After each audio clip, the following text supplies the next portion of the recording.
चलिए स्टूडेंट्स, आगे बढ़ते हुए आज हम करने वाले हैं उदाहरण 3। तो सवाल दिया गया है कि अभाज्य गुणनखंड विधि द्वारा 96 और 404 का एचसीएफ ज्ञात कीजिए और फिर इनका एलसीएम ज्ञात कीजिए। मतलब हमें जो दो संख्याएं दी गई हैं, पहली संख्या कौन सी है 96 और दूसरी कौन सी है 404। इन दोनों संख्याओं को हम लिख लेते हैं। तो हमने लिख लिया 96 और 404। अब इसके बाद क्या करना है, हमें जब भी एचसीएफ ज्ञात करना, पहले इन्होंने बताया है कि पहले एचसीएफ ज्ञात करो और फिर इनका एलसीएम ज्ञात करो। तो सवाल को समझना है, पहले एचसीएफ ही ज्ञात करना पड़ेगा आपको, उसके बाद आपको एलसीएम ज्ञात करना है, ये ध्यान रखना। तो चलो पहले एचसीएफ ज्ञात करना है, तो चाहे एलसीएम ज्ञात करना हो चाहे तुम्हें एचसीएफ ज्ञात करना हो, एक बात याद रखना, उभयनिष्ठ गुणनखंड तो निकालने ही पड़ेंगे क्योंकि एचसीएफ हो चाहे एलसीएम दोनों में जरूरत पड़ती है। तो पहले क्या कर लो, 96 लिखो इधर और बराबर का चिन्ह लग, या फिर थोड़ा सा बोर्ड एग्जाम के हिसाब से लिखो, तो 96 के अभाज्य गुणनखंड। तो 96 के अभाज्य गुणनखंड कैसे निकालोगे, इसके लिए रफ पेपर का यूज कर लेता हूं, ठीक है। अब यहाँ पे बहुत अच्छे से समझना है। तो 96 यहाँ पे लिख लिया, इसके बाद सबसे छोटी संख्या से भाग दे दो, 2 से दे दो, 2 चौके 8, तो 9 थे, 8 चले गए, एक बचा, हो जाएंगे 16। तो 2 अट्ठे 16, 48 बार। यानी जब भी 2 से भाग दो तो उस संख्या का आधा कर देना होता है। फिर देखो 2 दूनी 4 और 2 चौके 8, है ना।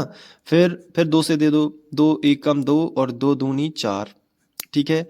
फिर 2 छाऊ 12, फिर 2 तिया 6, इस तरीके से। फिर 3 एकम 3, ये बना दिया आपने, ठीक है। तो 96 के अभाज्य गुणनखंड निकाल लोगे ना, तो 96 के अभाज्य गुणनखंड ऐसे मिलेंगे, 2 गुणित 2 गुणित 2 गुणित 2 गुणित 2 गुणित 3। यानी कि कितनी बार 2 आया है, 1 2 3 4 5 बार 2 आया है। तो 2 के ऊपर क्या लिख लो, 5 की घात गुणित, और फिर कौन आया है 3, तो 3 लिख दो, ऐसे लिख देना, ठीक है। अब 404 की निकाल दो, तो 404 लिखा और 404 के अभाज्य गुणनखंड। तो 404 के अभाज्य गुणनखंड मैं यहाँ रफ पेपर में आपको फिर से समझाऊंगा। तो 404 लिखा, चलो किससे भाग करना है, सबसे पहले भाग कर दो 2 से, ठीक है।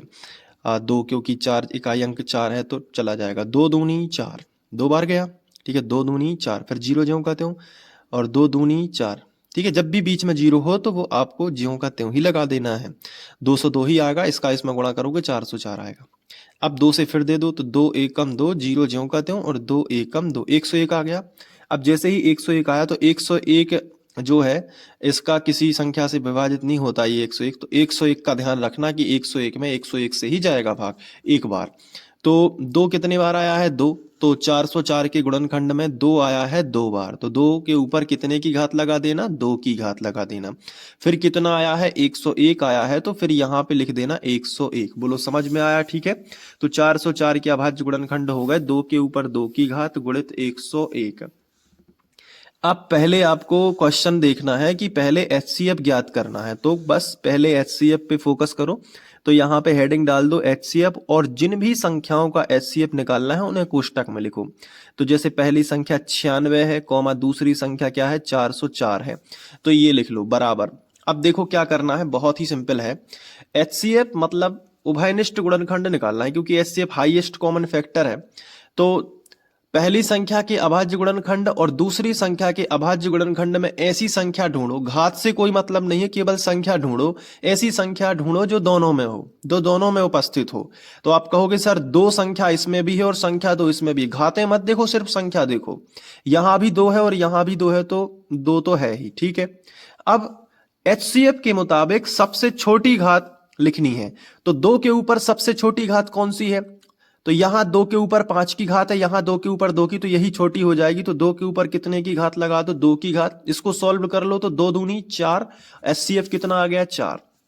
अब इन्होंने कहा है कि जब एचसीएफ ज्ञात कर हो जाए तो फिर इनका एलसीएम निकालो। तो इसका कहने का मतलब ये हुआ सवाल का कि एचसीएफ से एलसीएम आप किसी दूसरी मेथड से भी निकाल सकते हो। तो वो मेथड मैं आपको बता देता हूं, एक सूत्र होता है, ये वाला सूत्र, दोनों संख्याओं का गुणनफल बराबर एलसीएम गुणित एचसीएफ, दोनों संख्याओं का गुणनफल बराबर एलसीएम गुणित एचसीएफ, ये फॉर्मूला होता है।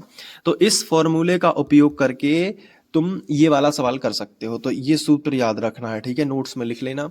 तो दोनों संख्याओं का गुणनफल, कौन कौन सी दो संख्याएं आप बता दीजिए जल्दी से।